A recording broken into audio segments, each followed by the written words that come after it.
राधे राधे सभी को मेरे चैनल पर सभी का बहुत बहुत स्वागत है। हम इस वीडियो में बात करने वाले हैं माघ मास की। माघ मास का महत्व क्या है, माघ मास में लिए जाने वाले नियम क्या हैं, माघ मास में किसकी पूजा करनी चाहिए, किन देवताओं की पूजा करनी चाहिए, माघ मास में क्या करना शुभ माना जाता है और क्या करना अशुभ माना जाता है, किन चीज़ों को हमें करना चाहिए, क्या दान पुण्य करना चाहिए, माघ स्नान का क्या महत्व है, ये पूरी जानकारी इस वीडियो के माध्यम से आप लोगों को मिलने वाली है। तो वीडियो के लास्ट तक ज़रूर बने रहें। तो हम माघ मास का हमारे धार्मिक ग्रंथ में बहुत ही महत्व बतलाया गया है। माघ मास बहुत ही पवित्र महीना होता है। इस महीने में दान पुण्य धर्म जप तप ज़्यादा से ज़्यादा पूजा करनी चाहिए और हमें दान पुण्य करना चाहिए। माघ स्नान, बहुत से लोग माघ स्नान करते हैं और माघ स्नान का बहुत ही फल होता है। माघ स्नान करने से भगवान विष्णु और माँ लक्ष्मी की हम पर कृपा होती है। घर में सुख समृद्धि धन धान्य की पूर्ति बनी रहती है, कभी किसी चीज़ की कोई कमी नहीं होती। तो माघ स्नान कैसे करें? तो सुबह ब्रह्म मुहूर्त में उठकर 5 से 6 बजे के बीच स्नान करना होता है। और अगर 5 से 6 के बीच भी ज़्यादा ठंड पड़ती है तो नहीं स्नान कर पा रहे हैं तो 7 से 8 के बीच तक 8 बजे तक स्नान कर लेना चाहिए। और स्नान करते समय नहाते समय जो बाल्टी है उसमें गंगा जल अवश्य मिलाएं, ताकि गंगा के स्नान करने का फल हमें घर में ही मिल सके। तो गंगा स्नान का बहुत महत्व है, तो गंगा जल को मिलाकर स्नान करना चाहिए। और इसमें तुलसी का पूजन करना विशेष महत्व बताया गया है, क्योंकि श्रीहरि को तुलसी बहुत ही अत्यधिक प्रिय है। तो तुलसी की पूजा करें। सूर्य भगवान को जल दें, क्योंकि इस माघ मास में सूर्य नारायण को जल देने का विशेष महत्व है।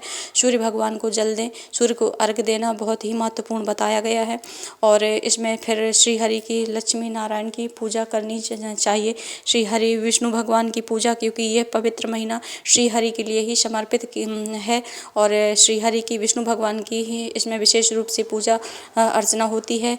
श्रीहरि की, विष्णु भगवान की कृपा होती है और साथ में महालक्ष्मी की कृपा होती है।